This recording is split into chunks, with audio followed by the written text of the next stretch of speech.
Chaque enfant de Dieu réellement né de nouveau reçoit cette faculté d'entendre, reçoit cette faculté de lui spirituelle, l'entente de Dieu.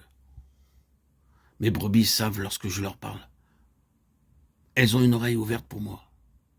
Et elles écoutent toujours ma voix, elles entendent ma voix. C'est pourquoi nous disons, dans les premiers jours de notre vie spirituelle,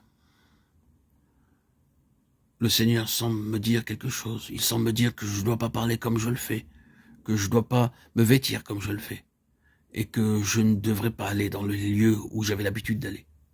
Et beaucoup de choses semblables. Le Seigneur semble nous dire quelque chose. Il parle dans notre cœur.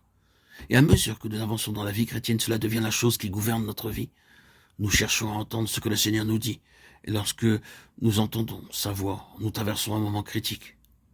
Suivrons-nous le chemin de l'ancien Israël ou bien écouterons-nous cette voix pour obéir? Que celui qui a une oreille entende ce que l'Esprit dit. Apocalypse 2:7. Nous voyons le même message dans la lettre aux Hébreux. Ne retournez pas sur cette ancienne base. Aujourd'hui, si vous entendez sa voix, n'endurcissez pas vos cœurs, comme le fit l'ancien Israël. C'est quelque chose de merveilleux que de voir ses enfants obéir à sa voix. Il n'est pas nécessaire à d'autres de leur dire ces choses. Ce sont de pauvres chrétiens que ceux à qui il faut toujours dire ce qu'ils doivent faire ou ne pas faire. Les vrais brebis entendent sa voix et elles le suivent. C'est quelque chose qui vient du cœur. Elles l'ont entendu parler dans leur cœur. C'est naturellement le sujet de l'intelligence spirituelle dont parle tout le Nouveau Testament. Et vous et moi qui sommes chrétiens, nous sommes supposés avoir cette faculté. Nous avons déjà parlé de Nicodème. Il était un chef des Juifs et un grand homme en Israël. Il avait une position élevée et une grande éducation. Et il n'avait cependant pas la première idée des choses spirituelles.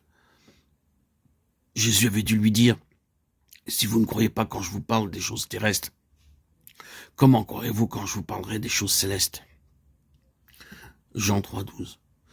Nicodème ne pouvait pas voir au-delà de ce qui est naturel, ce qui est spirituel. Lorsque Jésus dit « il faut naître de nouveau », il ne pouvait pas voir au-delà de ce qui est naturel. Et dit « comment un homme peut-il naître quand il est vieux ?» Jean 3:4. Il n'a pas d'intelligence spirituelle. Il était comme un petit enfant, bien qu'il fût un grand maître en Israël. Une petite fille âgée de 4 ans alla à l'école du dimanche et en entrant à la maison dit à sa mère « Maman, veux-tu aller me chercher tous mes jouets d'enfants que nous avons mis de côté ?» Sa mère lui répondit « Pourquoi désires-tu de nouveau tous tes jouets d'enfants ?»« Oh, dit-elle, mon maître a dit que je dois naître de nouveau. » Oui, elle est un petit enfant et nous pouvons entendre cela d'elle.